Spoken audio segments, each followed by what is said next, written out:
I discovered my neighbor only goes outside at exactly 3:33 a.m. Today I followed him and found that I, 35M, never meant to become obsessed with my neighbor's schedule. It started innocently enough. I work from home as a software developer, and insomnia has been my constant companion since my divorce 2 years ago. That's how I first noticed the pattern. Every night, without fail, he would step out of his house at exactly 3:33 a.m. Not 3:32, not 3:34, precisely 3:33. At first, I thought it was just coincidence, but after 3 weeks of the same routine, I knew something wasn't right. He moved in 6 months ago. Quiet guy, probably in his mid-50s, always wearing the same dark gray coat regardless of the weather. We'd exchanged the usual neighborly pleasantries, but something about him felt off. The way he'd stare a fraction too long when speaking, how he'd quickly look away if you caught his eye. I started keeping a log of his movements. Every single night. Front door opens at 3:33 a.m. He walks to the end of our street, turns left, and disappears. Returns exactly 27 minutes later, like clockwork. Last week, I noticed something that made my blood run cold. The night before each disappearance, all the streetlights on our block would flicker exactly 3 times at midnight. I thought I was losing my mind until I set up my phone to record it. Yesterday, my curiosity finally got the better of me. I decided to follow him. I got dressed in dark clothes and waited by my window, heart pounding as 3:33 a.m. approached. The streetlights had flickered at midnight, right on schedule. The moment his door opened, I slipped out of my house, keeping to the shadows. The identical houses in our suburban neighborhood looked eerie in the pre-dawn darkness, their windows like empty eyes watching our procession. He walked his usual route, but this time I noticed he was muttering something under his breath. The words were too quiet to make out, but they had a rhythm to them, like a chant or prayer. At the end of our street, instead of turning left like usual, he stopped dead in his tracks. Without turning around, he spoke in a voice that made my skin crawl. I was wondering when you'd finally follow me. I froze, caught between the instinct to run and a morbid curiosity that kept my feet rooted to the spot. He slowly turned to face me, and what I saw in his eyes made me question everything I thought I knew about reality. His pupils were gone, replaced by what looked like tiny clocks, their hands spinning counterclockwise at impossible speeds. A smile spread across his face, revealing teeth that seemed to shift and change shape with each passing second. "Since you're here," he said, his voice now carrying an echo that shouldn't have been possible in the open air, "would you like to see where I really go? After all, you've been watching me for so long. It's only fair." I knew I should run. Every rational part of my brain was screaming at me to get out of there. But as he extended his hand, I found myself reaching out to take it. That's when things got really strange, and I'm still trying to process what happened next. The world around us began to ripple like a stone had been dropped in a pond, but instead of water, reality itself was creating the ripples.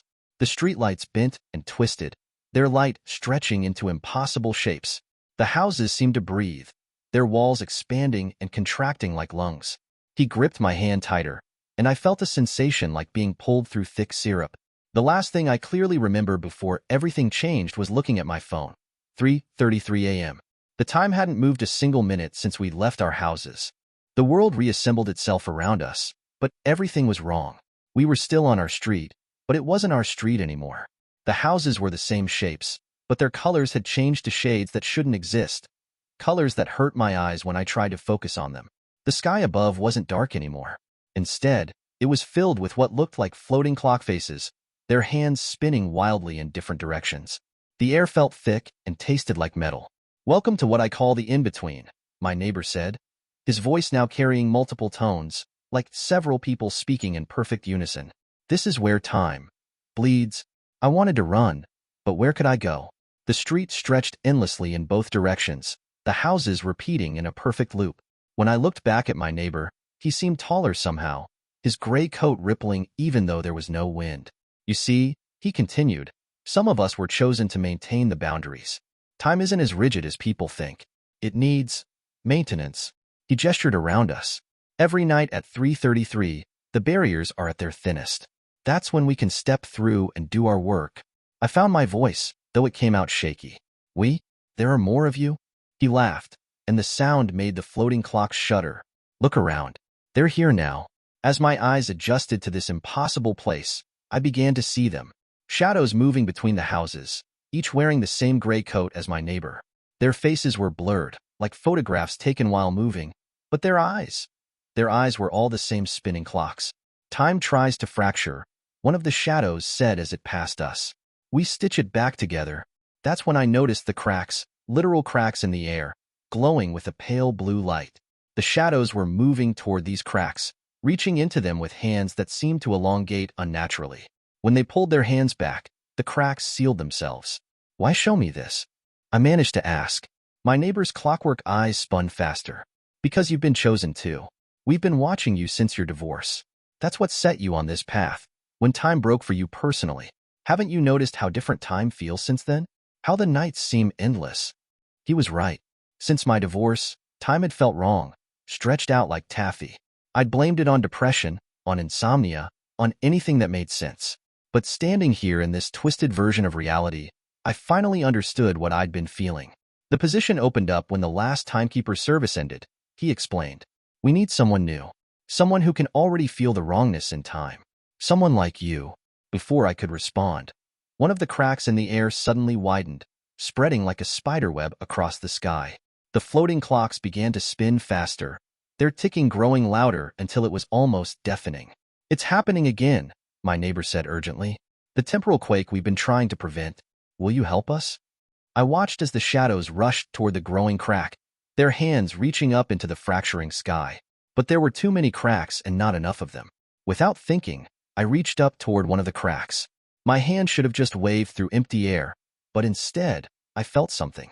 It was like touching a piece of broken glass, except the glass was reality itself. Instinctively, I knew what to do. I pulled the edges together, feeling them resist and then slowly merge back into seamless space. The sensation was indescribable, like solving a puzzle and cracking your back and finishing a perfect meal all at once. For the first time since my divorce, time felt right again.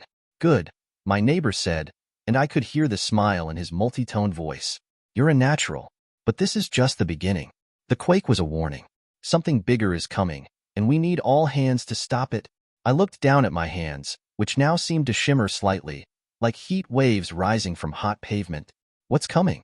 Time itself is trying to stop, another shadow said as it glided past us. If it succeeds, everything ends. Not just life, existence itself. My neighbor nodded. We've noticed the signs. The barriers between moments are getting thinner. Time is trying to collapse all moments into one eternal instant. We don't know why, but we know when it will reach critical mass. Let me guess, I said, surprising myself with how calm I felt. 3 days from now? At 3:33 a.m., he confirmed. The time ripples are already starting. Haven't you noticed how sometimes you feel like you've lived the same moment twice? Or how you sometimes remember things that haven't happened yet? Now that he mentioned it, I had been experiencing strange moments of déjà vu lately. Times when I could swear I'd already lived through a conversation or knew exactly what someone was about to say before they said it. A massive crack suddenly split the air above us, larger than any before. The shadows all moved at once, reaching up to repair it. Without hesitation, I joined them. As we worked together to seal the breach, I felt something change inside me. My perception shifted, and suddenly I could see time itself. A vast, intricate web of moments all connected, all flowing together in a pattern that was both beautiful and terribly fragile. When the crack was sealed, my neighbor turned to me. This is just the beginning. If you accept this role, your life will never be the same. You'll see things no human was meant to see. You'll learn truths that will change how you understand existence itself. Are you ready for that? I looked at my watch out of habit, but the hands were spinning wildly, no longer bound by normal rules of time. In this moment of decision, I thought about my old life, the endless nights of insomnia, the feeling that time wasn't quite right, the emptiness that had followed my divorce. Maybe this was why everything had fallen apart. Maybe this was where I was meant to be all along. Looking at the shadows moving around us, their clockwork eyes spinning in endless cycles, I made my decision. I'm in. What do I need to do? My neighbor's face shifted into something that wasn't quite a smile. First, you need to learn. We have 3 days until the collapse, and you need to understand what we're truly facing. Over the next 3 nights, I entered the in-between with them. Each night, the cracks grew larger, harder to seal. I learned to feel the flow of time, to sense where it was weakening. My neighbor taught me to read the patterns in the floating clocks, to understand which moments needed strengthening and which could be allowed to fade naturally.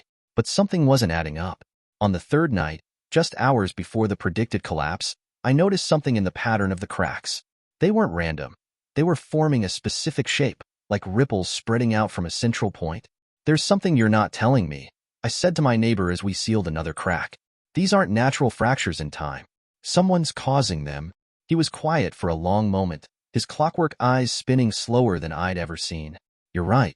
We didn't want to burden you with this knowledge until you were ready, but—" He gestured to the other shadows, and they gathered around us in a circle. "One of us went rogue," a shadow explained, its voice carrying the weight of centuries. He believed that time itself was a prison, that by breaking it completely, he could free humanity from the cycle of existence. "He was the one who lived in your house before you," my neighbor added. "When we realized what he was planning, we stopped him, or so we thought. But he had already set something in motion, a cascade effect that would take years to reach critical mass." The air around us crackled with temporal energy, and another massive crack split the sky. As we worked together to seal it, I felt something else, a pull, coming from somewhere beyond the endless row of houses. "He's still here, isn't he?" I asked. "In the in-between." "That's what you're not telling me." My neighbor nodded grimly. "We can feel him getting stronger. He's been feeding off the temporal energy from each crack, preparing for this moment. The collapse isn't just happening. He's making it happen." I looked down our impossible street, and for the first time, I noticed that one house was different. It looked exactly like my house, but while everything else in the in-between rippled and shifted, this house remained perfectly still, like a photograph pasted onto reality. "That's where he is," I said. It wasn't a question. The shadows moved restlessly around us. "We can't approach it," one explained. "He's created a temporal dead zone around himself. If we try to enter, we'll be frozen in time forever." "But I can," I realized. "I'm not fully a timekeeper yet.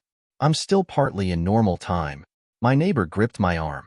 "It's too dangerous. Even if you reach him, he's had years to grow powerful in there. You can't possibly dash." "Look around," I interrupted. "The cracks are spreading faster than we can seal them. We're running out of options." Before anyone could stop me, I started walking toward the house. The air grew thicker with each step, time itself trying to stop me. But I pushed through, focusing on keeping my own personal time moving forward. The door opened at my touch. Inside, everything was frozen. Dust motes hung suspended in the air, a clock on the wall stuck between ticks. And there he was, sitting in my living room like he owned it. He looked almost normal, except his eyes weren't clockwork like the others. His eyes were empty, absolute voids that seemed to pull at my vision. "I wondered if they'd find someone to replace me," he said conversationally. "Tell me, do they still pretend they're protecting humanity? That they're saving time rather than enslaving it?" "You're wrong," I said, but even as I spoke, I felt doubt creeping in. "Time isn't a prison. It's what gives life meaning." He laughed, and the sound made the frozen dust motes shiver. "Meaning? Look at your life. Trapped in a cycle of days, watching time slip away until you die. I'm offering freedom from that cycle." "You're offering oblivion," I countered. "An eternal instant where nothing can change or grow." "Change is pain," he snarled, standing up. The void in his eyes seemed to deepen. "I'm offering peace." The air crackled around us as reality itself began to bend. Through the windows, I could see time fracturing on a massive scale, cracks spreading faster than the shadows could heal them. But in that moment, I understood something fundamental about time, something the other timekeepers might have forgotten. Time wasn't just about maintaining order. It was about possibility, about the potential for things to be different than they are. I reached out, not to the cracks in time, but to time itself. I felt every moment I'd ever lived, every possibility that had brought me here. The pain of my divorce, the endless nights of insomnia, the emptiness and confusion. They weren't weaknesses. They were what made me human. "You're right," I told him. "Change is pain. But it's also hope." I pulled on every thread of time I could reach, drawing them together not to seal the cracks, but to create something new. The house shuddered around us as past and future collided. He realized what I was doing too late. "No, you'll destroy everything." "No," I said calmly. "I'm just changing it." Reality bent, twisted, and reformed. When it settled, he was gone. Not destroyed, but scattered across time. His consciousness spread so thin it could never coalesce again. The house returned to normal time, the dead zone dissipating. Outside, the cracks were sealing themselves, time flowing naturally again. My neighbor and the other shadows were waiting. "What did you do?" he asked in his multi-tone voice. "What we should have been doing all along," I replied. "Not just maintaining time, but helping it grow. Change isn't the enemy. Stagnation is." He was quiet for a moment, his clockwork eyes spinning thoughtfully. Finally, he nodded. "Perhaps it's time for some changes in how we do things. Now, I still go out at 3:33 a.m. every night. But I'm not just maintaining time anymore. I'm helping it evolve, letting it breathe and change while keeping it from breaking.